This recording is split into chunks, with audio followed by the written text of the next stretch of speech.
So here's the biggest theft I ever done. Now, people like to use stuff like this as ammo for the rest of your life, by the way.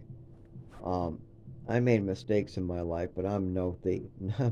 Keep that in mind. I mean, if you talk to the people on the streets that I lived with, I mean, there's multiple times I could have stolen and I didn't. I'm the opposite. I run people over when they drop a dollar. I'm chasing them down. When people drop cell phones, I give it to them. I mean, they're very surprised. Even when I was 15 in the programs, when people would lose their iPod, I would give it, chase them down, give it to them and say, don't lose this. There's thieves here. I even had another kid find an iPod that he knew wasn't his. He goes, I should keep it. I should keep it. Yeah, I'm going to steal this. And then I took it out of his hand and gave it to a kid and told him, keep this, things go missing. And I was always very honest in that aspect. But during my addiction and during dealing with all the craziness in my life, my mother did to me, my neurological disorder, getting drugs, what to do about it, treating myself, the death of my mother, the fact that my whole house is about to be sold and I have nowhere to go. My father is not, trying to give me answers or work with me on any of these things. And his new wife is kind of no use because she wasn't there for any of this shit. So I got all that going on, and I made a horrible mistake. I went into the closet where my mother used to keep all her drugs, where I found out she was taking my pills, when I found out that she was taking her own pill, like all different types of pills that were going faster than they should have, and I was reading the bottles, and there was so many crazy things that, I mean, there was at least 20 to 40 different types of pills in there. And they would come and go sometimes too. I mean, it wasn't all at one time. You would say maybe 14 at any given time from my mother. So I go in there looking for maybe some drugs, pills. Well, it was a bad decision, bad decision. I find some pills. But while I'm in there, I see a box of costume jewelry. I assume that was my mother's. I know that they were getting rid of it. And I think to myself, I already know that my father has stolen the Social Security money or done something with my Social Security money that, they were talking about. There's definitely something going on because when I was in that program, I don't remember him really helping out that much with any of that money. I do not. And the program didn't have it turned over either because they would have trained me how to use it, how to prepare my case, how to get my first apartment. That's what they do there. They help you keep your Social Security, then they get you into your first apartment. But my father broke the rules and got me thrown out. He didn't let them know or didn't notify. He didn't even tell DMH. The Department of Health and Human Services had no idea I was on Social Security or there was a check in my name. Whatever. I was supposed to file charges or something to get that money, but I refused. Made a deal with my father instead that he broke, of course. But anyways, so I had that in my head. I had well, they stole from me, so I'll just steal back. They've stolen so many different things from me. So, and my mother, I'm sure that there was something going on with my father and why he didn't want me to go to the will hearing, why he didn't want me visiting my mother when she was passing away, why, there was a bunch of whys that didn't make sense, that definitely his answers did not, they didn't vibe with me. His answers were half-ass answers, and I knew it. Something was going on. I'm not stupid. I knew that something was going on with Social Security when the attorney told me I should check with my father about my mother's Social Security that she left me. And then when I asked for more, he said, no, you need to speak to your father about it. And then when I spoke to my father, he just said, I don't know, and ran away. So that didn't vibe with me either. So I decided that I would get some whatever stuck. I went and left the room with the drugs, got a magnet real quick. I was doing this quickly too because I'm not a sneaky person. My heartbeat, I just don't do this stuff. I'm doing it because of my addiction, and I'm trying to solve also a bunch of problems. My addiction has to do with trying to find a cure for my neurological disorder. I tried Venezuelan allergy medication, Venezuelan pain medicine. I tried what the doctors gave me because Vicodin seemed to help, so I tried a bunch of opiates. That doesn't work that well though. Alcohol definitely worked. Benzos worked too well, but they were too strong, addictive, and had too many side effects, and they were too hard to find. So that wasn't really that much of a repeat. But I get the magnets, I go back in, and a couple things in this box stick to the magnet. So they don't, sorry, they don't stick. A couple things don't stick to the magnet. These are a bunch of really heavy duty magnets. So I grab a couple and I leave. I end up selling that jewelry, finding out later that it wasn't even my mother's jewelry and feeling wicked bad. Because I thought about it later and I realized that that could be my father's new wife, his third wife. Because now she's moving in, right? So my mother's stuff is probably all gone, and I'm like, oh, great. So I felt horrible about that. I even thought about going and telling her. And the other part is because I'm not a thief, because I don't like doing these things, I leave the evidence that I did it right in plain sight. Because I want to get caught and I can't commit another sin to cover up that sin. Deceiving somebody and going to throw away the evidence, throwing away the receipts, throwing away whatever the evidence is would be another sin because I'm trying to deceive somebody. I've already committed a sin for my addiction. I don't need to commit another one. I stole pills and jewelry. That's a sin right there. Covering it up, that's a whole nother sin. So I couldn't do that. And I even thought about just confessing downstairs, but I was really good at that point. I used to just confess about what I did, if it was whatever it was. If it was a bottle of wine, if it was a fight, if it was something going on with my mother, whatever, I would confess it. Not that anybody ever listened. I would always just confess whatever I did, and I would feel better. And I usually did it pretty promptly too, pretty right after the stuff happens.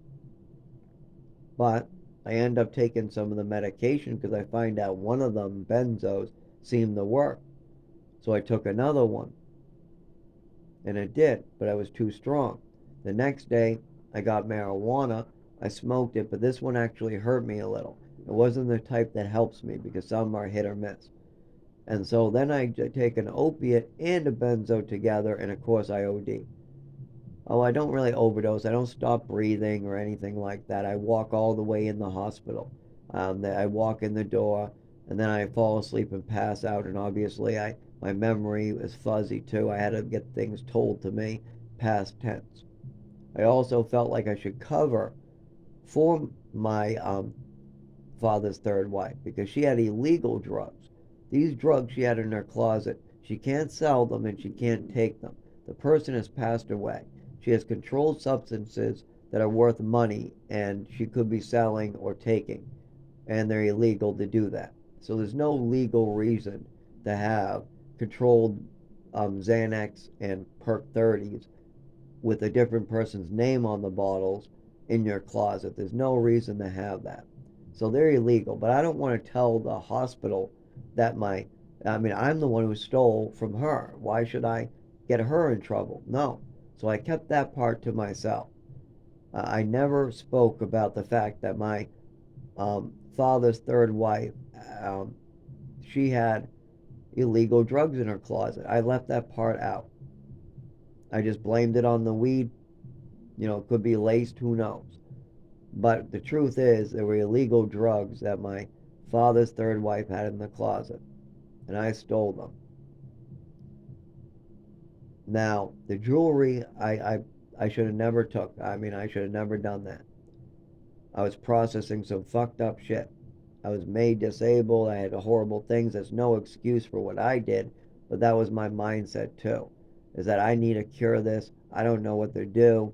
I'm going to be in a horrible situation soon. I can't get my mother to confess anything more. I only got her to confess that something happened that night. She covered it up with an allergy attack. She continued these behaviors in front of other people for years. I got her to confess in front of other people that she gave me extra of a dangerous drug before. She also had a lot. I've been trying to get her to confess and confess and confess. And there's many of these times where it worked, but it's not enough. And now she's passed away. But that's no reason for me to try to treat myself and take another person's items. I should have been, more careful and thought and prayed for strength. That would have been a better option. I still would have ended up hurt. My family situation, I would have ended up hurt no matter what. That was going to end badly, even if I just sat and did nothing. because I had untreated disorder, and it was already covered up. There was already people making up stories about me at that point. There was already a lot going on where it was really messed up. There was still a lot of pills in my system too, but at this point there was no more extra. Luckily, the extra stopped at about 13. No more pills being snuck in. But I was still on a hell of a lot of pills that were doing crazy things to me because we weren't reporting the effects of these pills properly. The idea of taking these pills were to fuck me up so that I could get Social Security. It was a whole scheme, and I just wasn't processing it. I just wasn't facing the truth. I had to face the music. These pills are hurting me. What my mother did was wrong to me, and something needs to be done about it. I need to speak up more. I didn't want to do that at 19. I wanted to treat myself and pretend like everything was okay. That just is not the case. If you have a permanent disorder, if you overdose at age 7, I mean completely overdose. I mean no hospital, no treatment, nothing. This was worse than the overdose at age 19. At 19, I could walk in the door. I lost the ability to walk a little bit, and then I got back up after my father saw me and made me get back up. So I was awake and functioning, and it was hours and hours after I took it then. But at age 7, oh my God, was I so fucked. I woke up horrible. Still to this day, whatever was done to me during that overdose, it still affects me to this day. So, yeah, that's probably the worst thing I ever did was steal some jewelry and some illegal pills. That's probably the worst thing. The worst thing my mother ever did to me probably was give me an overdose and make me crippled at age 7. Second worst is giving me extra medication or upping it at certain times or doing something with the meds at certain times so I'd be passed out. Moving me around all the time so she would never get caught. Her lying all the time about me and 2 doctors to try to make sure she didn't get caught, also to get Social Security. She wanted to make me out to be something I'm not. All these things are probably her worst decisions with me, but I don't know. She made a lot of crazy decisions, and they affected me in bad ways. I've made bad, crazy choices too while all drugged up. I don't do it with them not on the drugs, by the way. At age 10, I was drugged up good. At age 11, 10, all the way up to like 22, I was either drunk at 22. I mean, I was always on something heavy all the way back to age 7. So yeah, I made some crazy choices, but it weren't like got anybody hurt crazy or anybody seriously damaged, or it wasn't like it was accidents. But mostly like we were skipping tiles one time and my arm released late and it smacked somebody, and that was an accident, and I felt bad and I apologize still to this day. That's not something I did on purpose though, so it's different. I don't do stuff on purpose to hurt people. That's not even a thought in my head. My thought in my head is how can I help you? What can I give to you? What can I do to make all of us happy? Me, you, everybody. Even as a child, like, I don't know, 10 years, 9 years old, I was giving out coins, these little coins my father was giving me, like dimes, and he was giving me actual coins when I was in Texas. I would bring them to school and give them to the other children. Just give them away. Same thing with the cards. When I had all these different cards, the kids that had nothing, that were poor, I would make them a deck and let them keep it. I said, this is going to be your deck to play with. You don't have a deck? You can't play with us? I'll make you one. Here, let me make you one. I was always the first to be giving and want to help the less fortunate. That's just me. But I made mistakes in my life, and on drugs, I have made accidents and a fool of myself before too. But I've also had people twist stuff out of proportion. I've had people just take one thing and leave out a bunch of information. I've had people mislead people in using me in the middle of it. I mean, I've seen that. So don't think that everything that you hear is true. There's a lot of bullshit that's been taken out of context. Once when you hear the context, you'll go, oh, well, that makes a lot more sense.